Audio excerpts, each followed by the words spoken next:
now let's go back to cinema and let us talk A Quiet Place Day One. Sharon, I believe you have seen this, as well as Yes, I Sean, saw obviously. this. Yeah.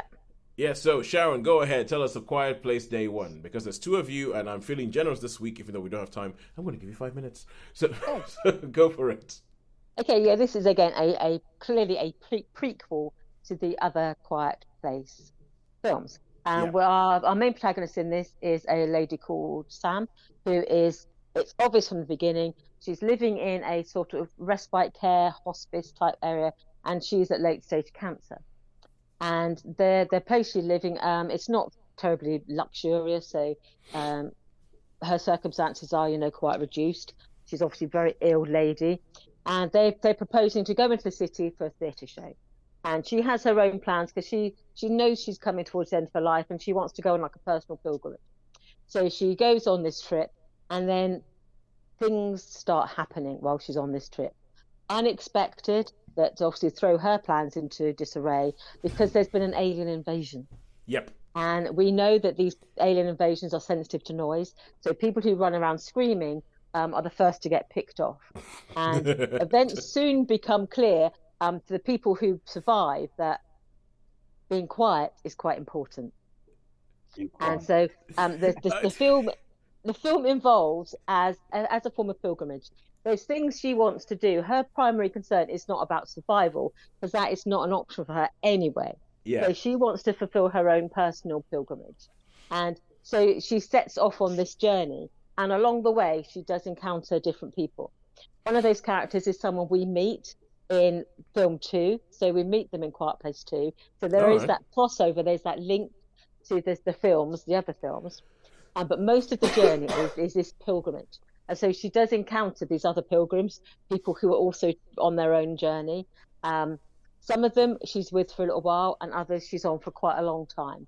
And so the main character that she encounters is this young man who is a British man who's been working in America. So he's isolated from all his family, and he basically sort of latches onto her. And he basically says, well, where are you going? And she says, I'm going here. Because, oh, I'll come with you then. And so he sort of joins her journey. And she says, no, if you want to survive, there is this possible way out. If you get to the harbour or the quay, there are some boats, and apparently these bitey, shouty, horrible creatures that kill you if you make a noise, they don't like the water. So if you head to the bit, and so their journeys sort of overlap a little bit. But his primary is like he's going to tag along with her, and then to give herself a purpose, she decides to help him sort of get to safety. And along the way, well, she has a service cat called Frodo that is just keeps her calm when she's in pain. And Frodo can sometimes be a help, and he can sometimes be a drastic nuisance. And as all cats are, I think.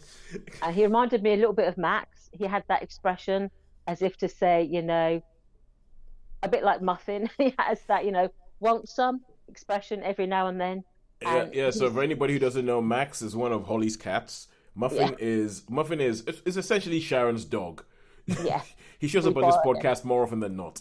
So. Yeah.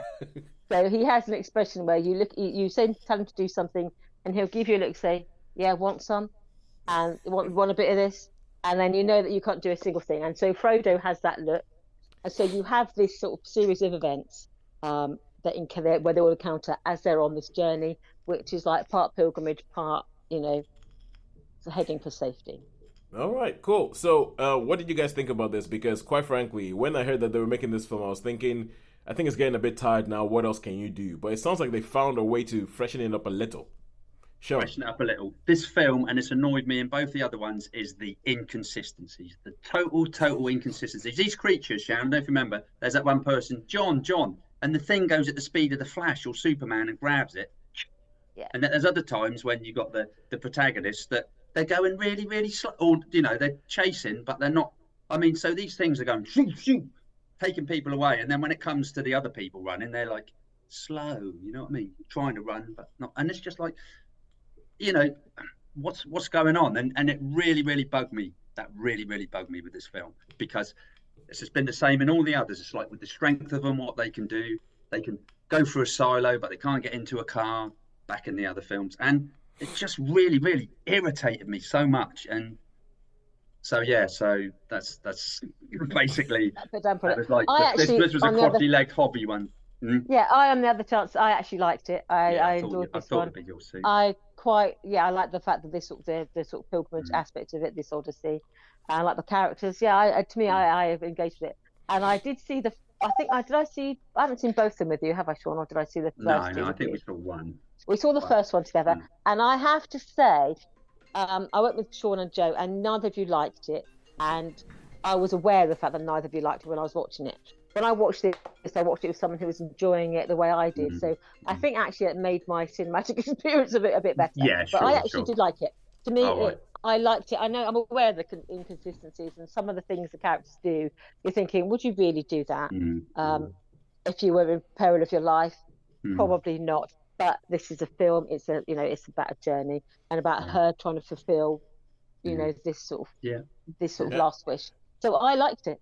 But I think that's really, really healthy for to get different aspects of it, because Yes. I'm sure there's like films. Well, even critics, isn't it? Like some critics think the film's great, and you think, Yeah. well, God, how did they possibly do that? So it's really good if two people have seen You see the same thing and have a different the same experience when thing, you yeah, watch and it. get totally different views of it. I mean, Yeah, and I've found this a little bit dull as well. Really, probably not really up my street. But it wasn't so much to do with the monsters. I will give you that. It wasn't so much to do with the monsters. It was going on the journey. Now, I probably would have enjoyed it more if it didn't have the inconsistencies. But that was like, how can these things be like the Flash and then not be? well, no, okay. And they were pretty loud. Let's be honest, Sharon. They were pretty loud some of the Occasions times. they were, there was a thing thinking too much noise. There's too much noise. All right. Not to be a Quiet Place apologist, but I know that I do not agree with Sean about the inconsistencies in the first one, especially the silo versus car thing. I think that makes perfect sense. But but how many stars would you guys give it? Well, I'm going to give this a 2. I know it's been a bad time. I'm sorry. I didn't enjoy this. No, I didn't. I enjoyed it, and I probably would see it again. So I actually thought I enjoyed it, so I would give it a 4. Yep. That is almost exactly what I was expecting. So, all right. Okay, cool. Good stuff.